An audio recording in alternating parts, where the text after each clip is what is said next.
Yeah, on the point of the YouTube channel, I just want to introduce for people about what it is. It's called Bits of an Artist's Life, and it's a fabulous collection of, I think you've got 190 videos now. They're instructional, they're inspirational, they're motivational, and you are painting throughout that whole process from the point of even just choosing what materials you're going to use, what support you're going to use. So how do you go about creating a video? I knew when I started the channel that I had something to say, and I had a overall point of view that I wanted, kind of this umbrella, arching umbrella of like, I really want to encourage and inspire people to create, get a better mindset about things. Also, I get bored with like overhead, just like a whole demonstration. I'm like, I'll be watching YouTube video or something, just see somebody slosh some paint across it. And I'm like, oh, okay, I got to go paint right now. And I thought, I want to be that for others. I don't want to show I want to give people like little bits, like feed them little nuggets. Now you go create. And as artists, we're visual. I am a natural storyteller, and I love to make people laugh. So there's a lot of that on the YouTube channel. Early in the channel, my mom would be like, why are you not editing this stuff out? I'm like, because it's funny.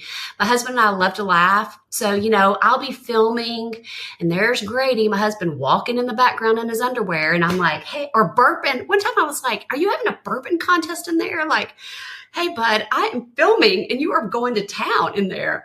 That's the thing, we not only see your art, we see your life. And I think that is a big part of it. We get to see the whole Sandi Hester. We actually get to see where you live when you go plein air. It's fantastic. So how do you feel about revealing so much about your life? I enjoy it. I think the YouTube artists and other just artists, whether it was on Patreon, that would kind of bring you along. I think that was my intent early. I wanted to make a connection. I wanted people to see what real life looked like. I also wanted to make people laugh, and I wanted them to see the ups and downs, which sometimes is hard to share. Oh, here's a really bad painting.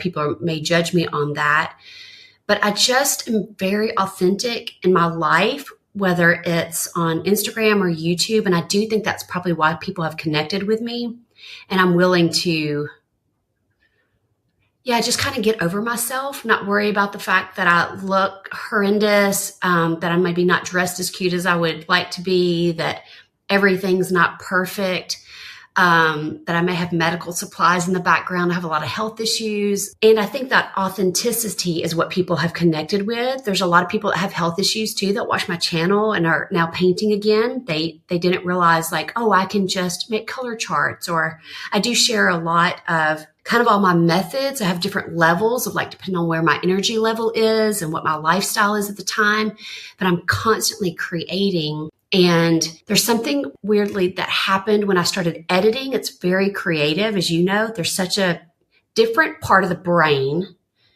because there's a different part of storytelling, and that would give my body a rest and also feed the other creativity. There was something about when there was a major time constraint, because people have no idea how long it takes to put together a video and the way that I do it. It is massive.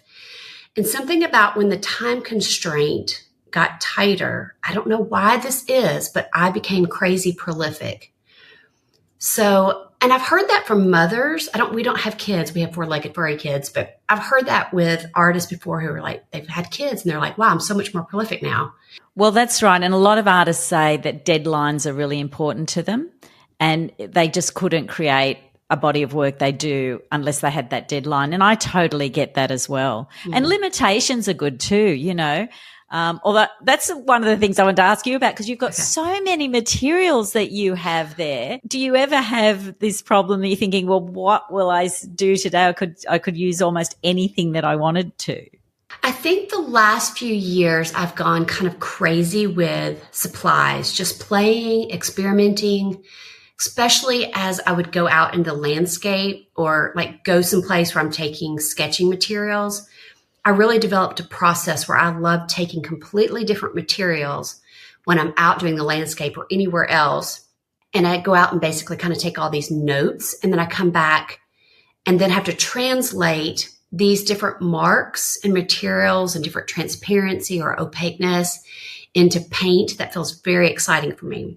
I don't know. I just have so much fun doing that, like putting limits sometimes, either just like flying the doors open and then putting limitations and playing it a little bit like kind of mad scientist. And I have so much fun doing that kind of stuff. Yeah, well, experimentation is one of the hugest attractions for me to your work and your channel, because we feel like, well, I feel like I'm experimenting with you.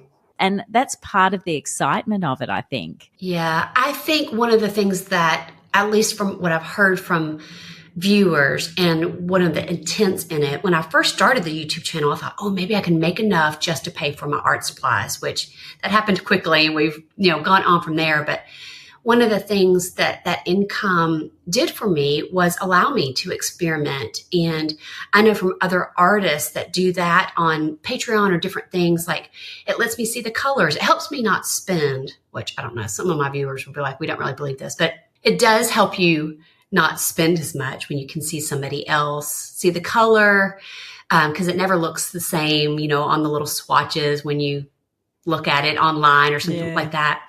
And also to be able to play and test things. I think people don't realize how much materials do, like you can use watercolor with oil pastel, just to be able to experiment. I thought, like a lot of people, that when you go to paint, if you're going to waste or use your nice expensive materials, there needs to be something that you can sell.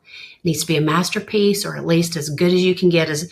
That is like the worst way to create art, to come every single time with this. Nothing will feed fear and squelch creativity than that. There needs to be a ton of behind the scenes work and play and practice and creating just for yourself. I know we're going to talk about sketchbooks in a minute, but I need a place where I can create that one is just going to be just for me. I actually feel like, I don't know, sometimes now I'm doing a lot more stuff on paper and I'm like, oh, this is going to get sold, but this one I'm doing in my sketchbook and it's just going to be for me. And I love having a place where I'm building a whole bunch of material for me to paint from. It's my resources, but also it's my just documentation of all of these years of growth, of, I'll often flip through old sketchbooks and I'm like, wow, that was like really good. And I remember my mindset in that. And I didn't think it was really good. In fact, I've got a painting. You can't see it right now. I could move the camera if you want me to, but there's a painting up on my wall that I framed that years ago I did. And I remember stopping and thinking, oh, this is just terrible. And getting all blah in my head. Years later, pulling it out and going, this is really good. I'm framing this right now, putting it on the wall to remind me, you can't trust yourself. I cannot trust. I do not see well. I do not see my own work well. I do not think well. There's just this whole big blinder. So just create and just enjoy, because what you think right now is not very good. I just can't trust that judgment. And I think as artists, we just don't realize that.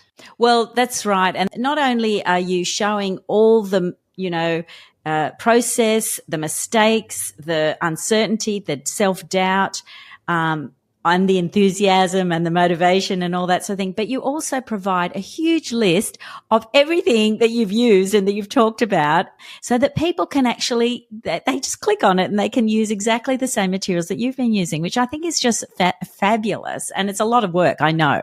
It is, but it's easier than like waiting for somebody to ask me, and I might as well just do the front end work, because everybody's going to ask. We want to get what others are using, and use the same thing. And so I do feel like that's an important aspect of it, to have that. Even if it's not something like I've opened an art hall, if it's just a sketchbook that I'm using, I'm going to have people that ask, what is that? And so I might as well on the front end just, say it and put the links, because. Yeah, well, that's another interesting point, is that you have got so many people who interact with you on YouTube. You could have like 500 comments on your YouTube video. And I think, wow, That's a lot of engagement. And it's not just subscribers who are just watching your videos. There are people who are in a community. So you're really creating a whole community. Did you expect that? How do you feel about that? You know, it happened pretty early on. I have a pretty high viewer, like people that watch the video to subscribers. Like it feels like when people come, they stay. I think there is because it's a community, and I do engage. I answer comments. Yeah, it is a nice community. Oh, it's fabulous. Well, the art community is just so great. But you know what else?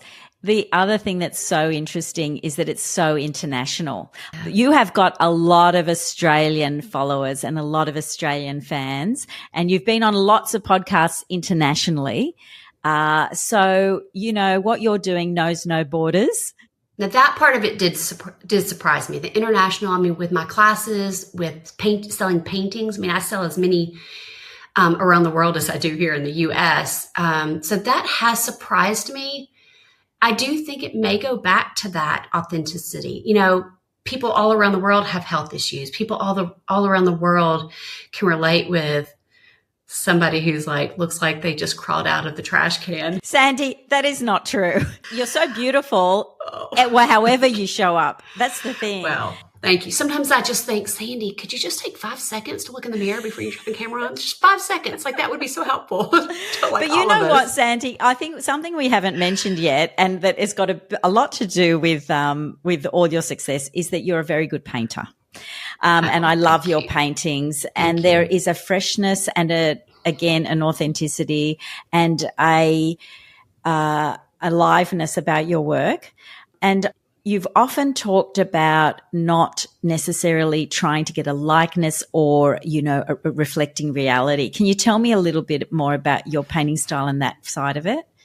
Yeah, I think way back when I first started painting and realized that I'd be hunched over and, you know, almost touching my face to the canvas or the paper, and I'd get up and my shoulders would be tight and it felt stressful. I just thought, this is not how art should be. Like, this isn't how it was when we were kids. We were out there just, you know, slopping the paint on. We weren't thinking about who was going to see it. Maybe if it got to the fridge, you know, elevated to, but we just didn't have all that self-doubt. We just loved the mark making. And there was something about that I started chasing. And along with the fact that I started analyzing the kind of art that I actually was drawn to, which was very loose.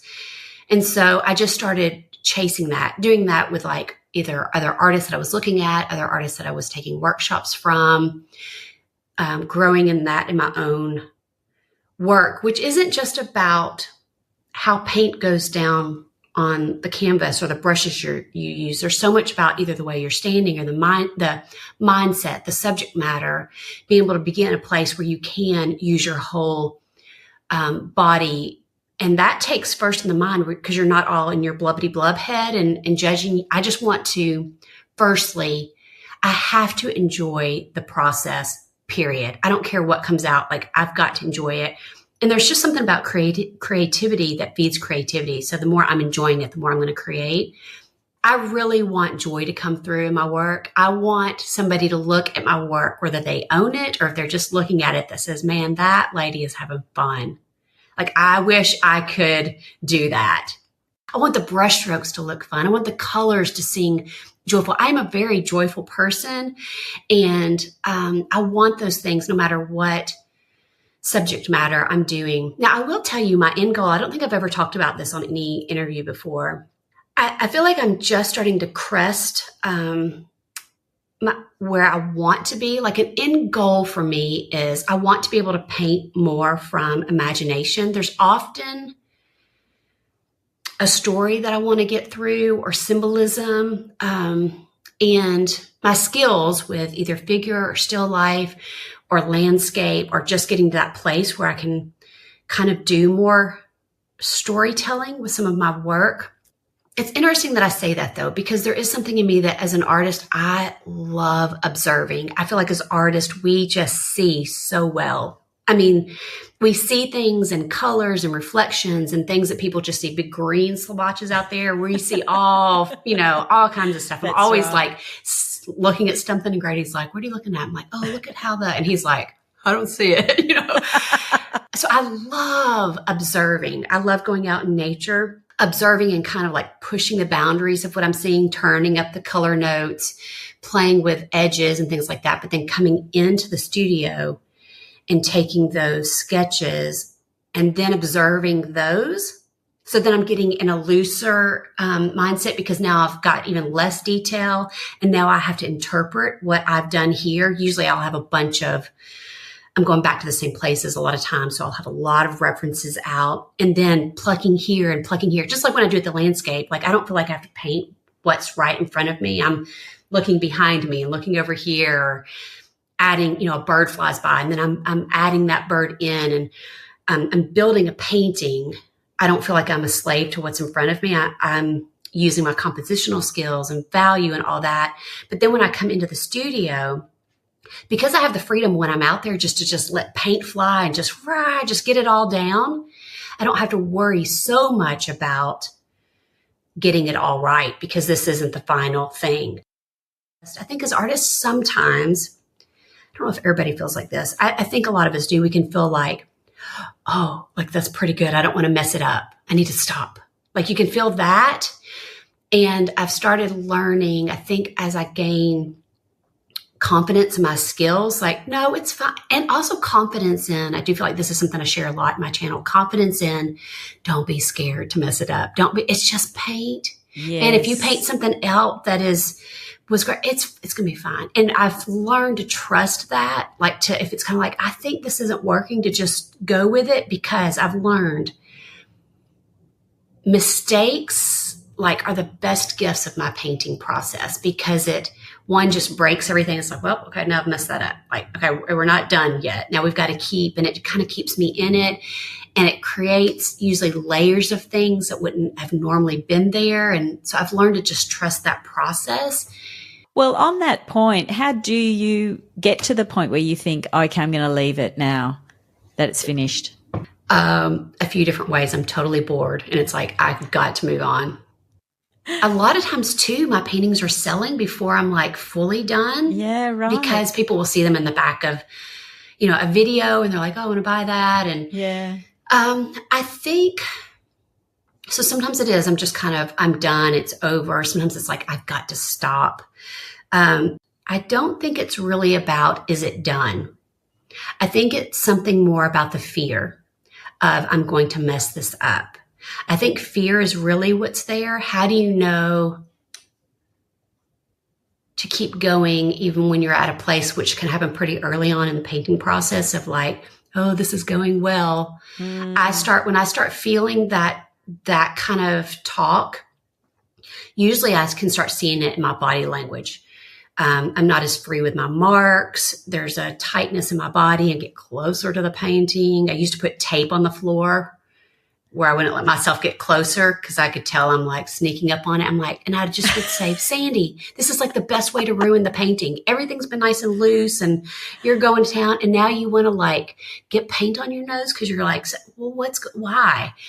So I think there's a lot of recognizing the self-talk, because as women, we just do a lot of self-talk and we don't sift it. We don't realize that's going on, whether in art or in real life. I do a lot of counseling with women and stuff from my church, and just walking with women in hard things and helping them sift.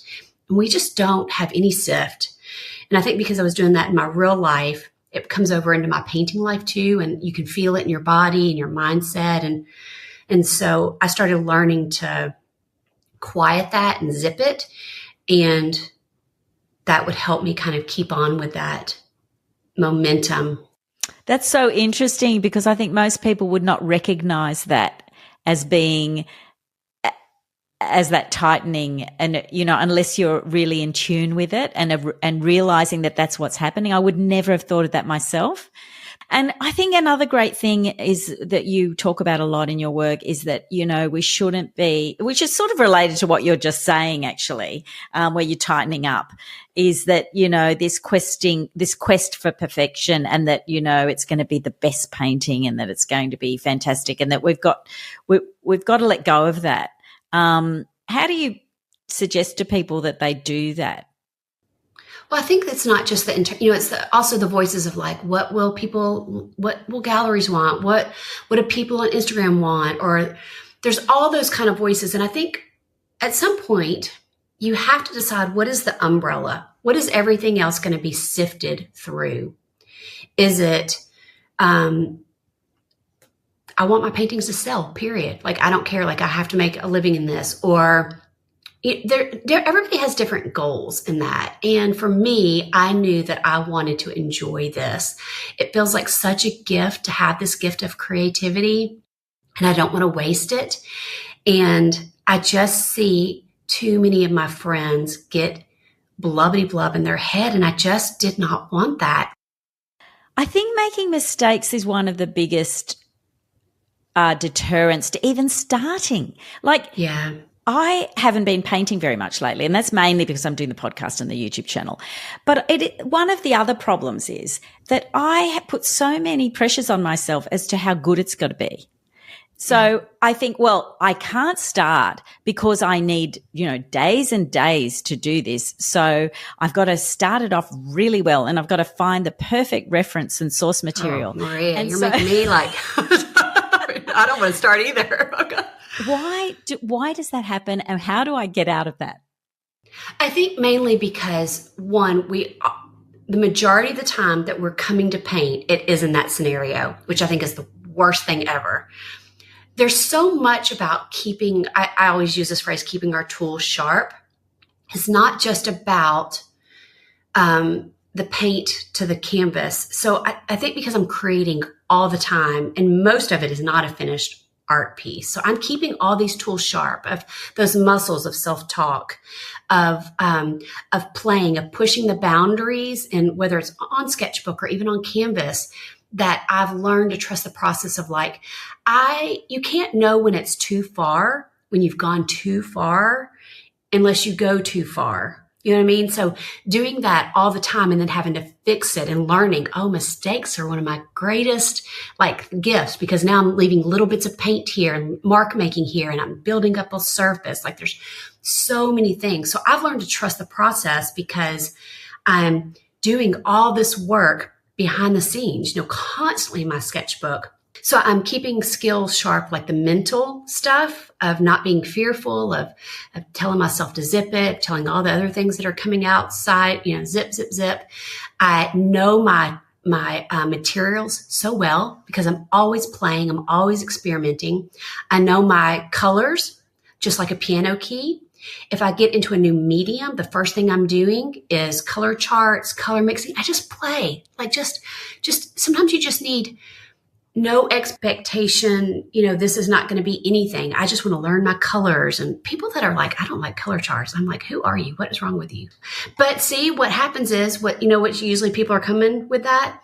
Oh, I'm wasting. But I'm like, you are not wasting. This is practice. You don't get to go and make great work unless, and I think we just don't see a lot of that behind the scenes. We just think, oh, you come every single time. That's what I started when I got back into painting. I thought, oh, it has to be sellable work every time. And I wish somebody had said, no, just learn your materials, practice, push the boundaries, try all the different things, and just have fun with it, because that's when I've been able to create and create and create. And I tell people, if budget is really an issue, and that really is the main thing keeping you. One, there's a lot of ways around that. There's Christmas, birthdays, ask for those things.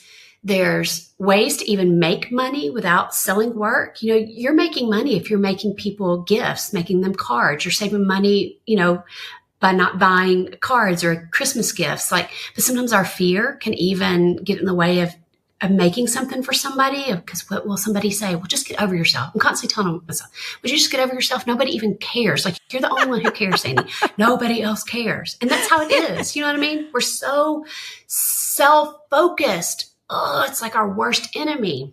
I mean, in everything in life, we're so self-focused and nobody cares except us. And so I'm just constantly telling myself, get over yourself. Please just get over yourself and just work.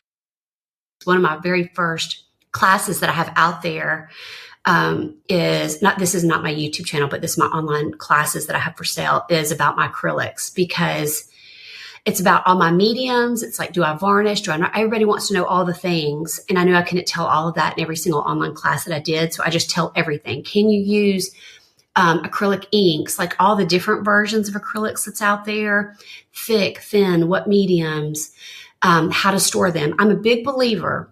I think this is another thing with what you were talking about, Maria, about the mentality of like the finished painting. I'm a huge believer in being able to get in and get out quickly. With my setup, with painting, it can't be I need to be able, when stirring the spaghetti in there, and I want to be able to come in and pop the lid off of something and get to go in. So I need it to be easy setup, which I tell about that, how I do my acrylics. It's just been a game changer.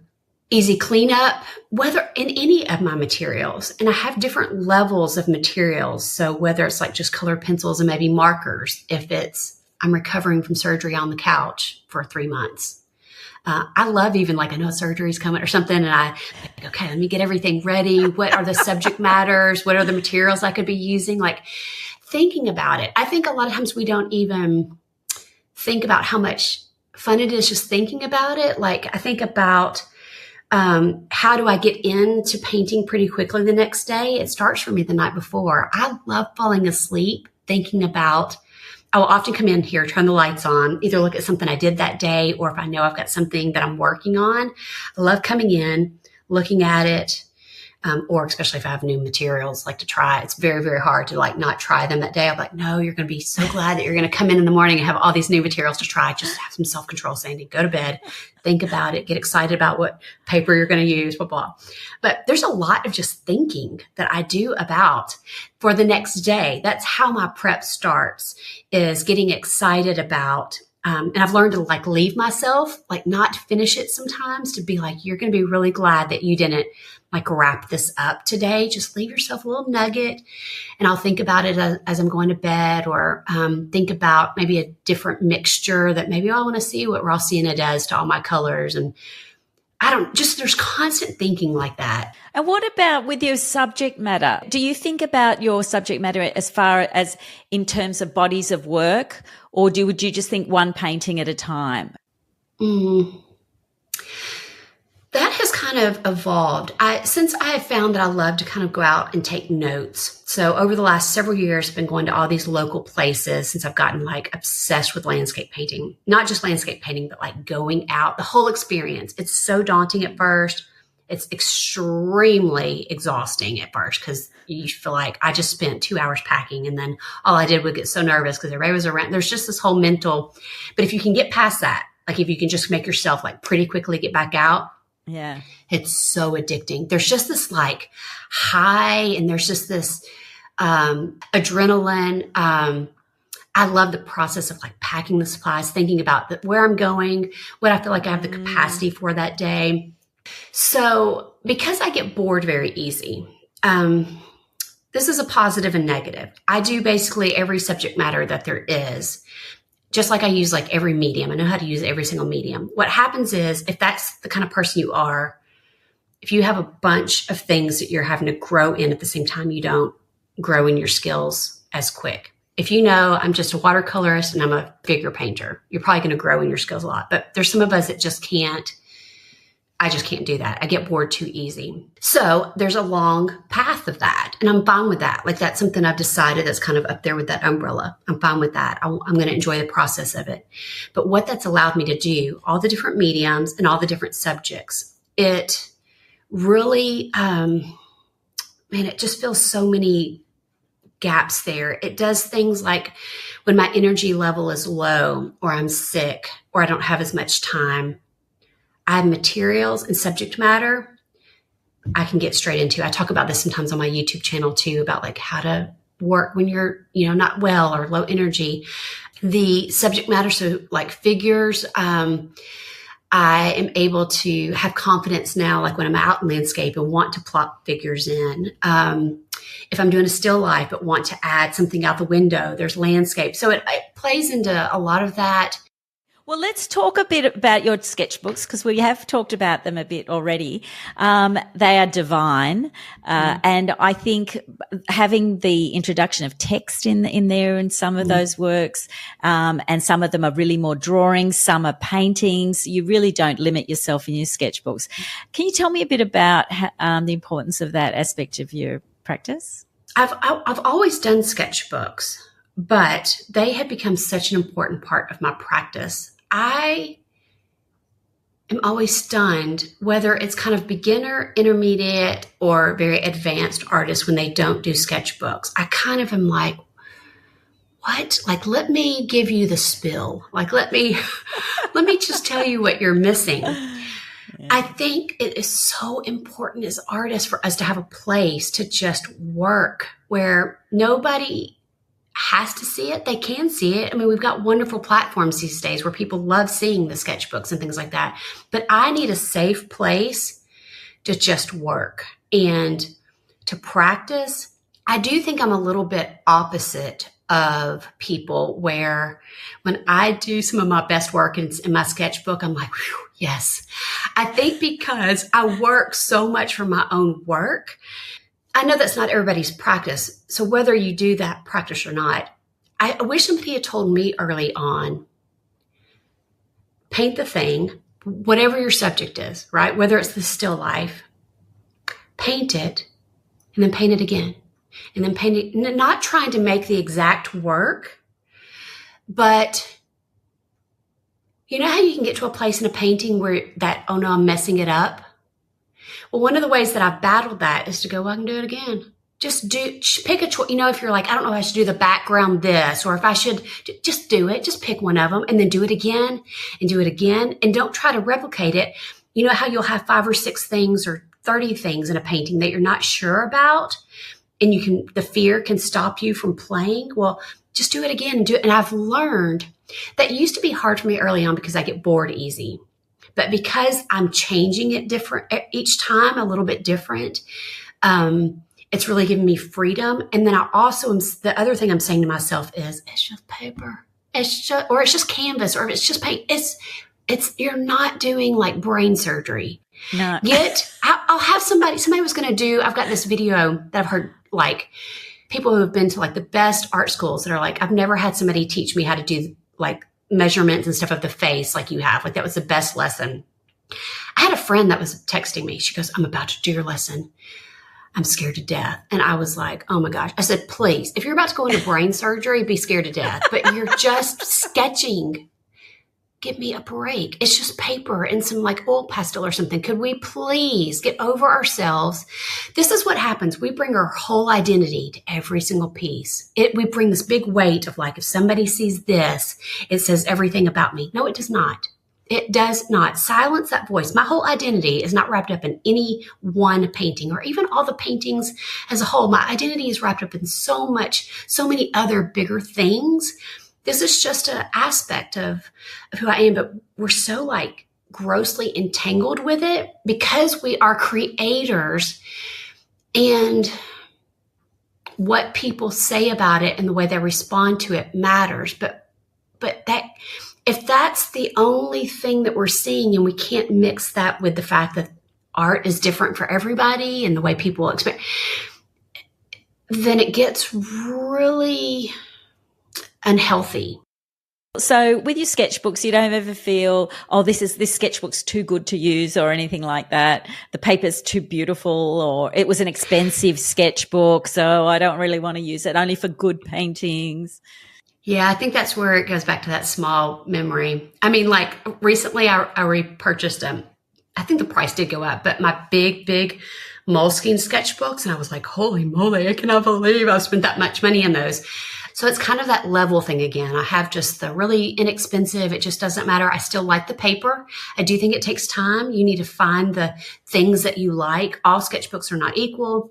I do have a little plug here on my website. It's free, but I have a favorite art supply list on my website. So if you want to know what my favorite supplies are, and there are links to everything on that. With sketchbooks, just like canvases or anything, you have to find out what you like. Sometimes I'll be like, oh no, why are you using that like bumpity, real thick paper? I'm like, do you not know how terrible that is? I don't know if you've not experimented with other. Sometimes you do have to spend money and try things and like see what you like and what things work on things. You know, if anybody goes to your website, they're going to see lots of interesting things, lots of links, but also they're going to see access to 3 courses that you have got on there. And I think you're going to keep doing them, and they look fabulous. Everything you want to know about painting with acrylics and a couple of others, which are just brilliant. That's obviously a huge part of your work because they must be very time consuming. Can you tell me a bit about them? Yes, they are very time consuming. I love teaching and teaching in person. Actually, next year I am going to be doing a in-person workshop in Italy. I don't think we've probably, when this goes out, we'll be announcing it yet, or it will be launched yet. But because over the last few years, because of health issues, my ceiling is lower with energy. I need things to be able to be done when I can do them. And because I love the storytelling part of it, I wanted to be able to take people into a deeper dive because so much time goes into it. I do need to charge for these things. I give a lot away for free in YouTube, but I feel like you get to know me in that and get to know what I will give you. In fact, I have a lot of friends who do classes online that get on to me for how much I give away for free. But in my classes, you really do. I give it all away. Like I just share, I share it all. I don't hold anything back. I do want my classes to be more than just overhead tutorial because I get inspired. I get kind of bored sometimes too with just overhead tutorial. So I want to inspire. I want the juices to get flowing. I do want to show how the supplies work. I don't want to teach you just how to paint like me. I want to give you the tools to be able to paint and go down your own road for how to do these things. So I feel like that's the kind of teacher I am and the kind of tools that I give. It's not just about here's how to paint like me. So I come at it from that standpoint of wanting to inspire, wanting to put tools in your hand in a way and the way to think about things that then help you find your own way in it. Yeah, we're definitely going to keep doing that. We try to have 1 to 2 out a year. In August, was it August? I don't remember exactly when we took a really long trip to Santa Fe and filmed the entire thing, multiple demos, but also it's kind of like a souped up vlog. Like we just took you on our trip and that's going to be out next year. That sounds so exciting. Yeah, we're really excited about it. I mean, I've already been dipping into some of the footage and laughing my head off and also just there have been times I've pushed pause when I've been going through some of the footage and had to go paint because I inspired myself. I was like, oh my gosh, where's my paints? I got to go paint right now. And that's what I want my classes to do for people. I want people to be like, I need to push pause and you go paint. You know, that's what I hope it does. It gives you the equipment that equip you to do it, but makes you just hungry to go do it. But I love the way that you tell stories through your videos. And I think to me, your video making is like as important as your painting. There's such creative outlets, but they're quite different, don't you think? The editing brain is totally different from the painting brain. Totally. It's interesting in it because it does include the visual. I think it's different. It's kind of like I've got my tools with my painting, whether it's oil pastels or, I know the piano over here and over here, the piano keys are different. They're still visual, but there's words that get to be there. You get to express things. You get to inspire. You get to encourage. You get to be like, well, this is what life is. Or you get to make somebody laugh because of whatever's going on. I love laughing. And Grady and I laugh at one another, like in a nice, not in like a mocking way. We love to like laugh in a way that I just think it's really good. And this world is really hard. And we're all dealing with different things at different times of our life. And being able to just share that or just laugh at yourself. We do that. I want to be able to give that. Often, like early on when I was editing, I would be filming and I'd watch back the footage and I'd be like, what is going on? Like, are you having a seizure? Like, why are you doing that? And Grady, and there would be the videos that I would edit and I would show, Grady always watches them before they go live. Yeah. And I'd be like, well, I thought you were going to laugh more at that. And one day he said, let me tell you something. He said, I've been living with this our whole marriage. You're just now getting to see what I'm seeing. And so it feels like a revelation. He said, but like, this is not new stuff to me. And I'd be like, oh, just stuff that I don't know. He's so lucky to be living with you. We do laugh a lot, but it's just because I have a small brain. And to be honest, like, let me talk about that on a serious side, though. I do think I have some learning disorder. No, I really do. My friends early on always say that. And as they get to know me, they're like, oh, yeah, we do think there's some parts of your brain missing. I think I do have some learning disorder. And I used to be really embarrassed by that. I like cheated all through school because I just couldn't keep up. And I felt really embarrassed by that and developed things to hide that. And then at some point, and this does go back to my faith, I just felt really freed up of like, you know what? God gave us all different gifts. And my doctor friend who's got really smart brain, he was given that. And that's just to take pride in that is to be like, oh, look at my brown eyes. Look how good I did on my brown eyes. I did nothing about my brown eyes. They're just there. And we can't all have the same gifts and be at the same level. That's another thing I think as creatives, we compare a lot. And to just be content. I want artists to know you're never going to be at a place that you think that you want to be. That's part of the exciting part about it. We never reach where we think, oh, if I could just be painting like whoever, or when you're there, and that is so exciting. That's part of the chase. Sometimes I have fear that I'm going to reach that. Like, and just be like, oh, I'm here. I get that. Please let it never be boring. Let it always feel like I'm growing and reaching. And part of my sketchbooks are part of that. I'm able to go back and see that and also be able to look back and be like, I remember when you used to think this was terrible and it's not. Like, that's really good stuff. Well, I think, you and Grady, I mean, he obviously is a big part of this as well, because he often films you and gives you feedback and supports you.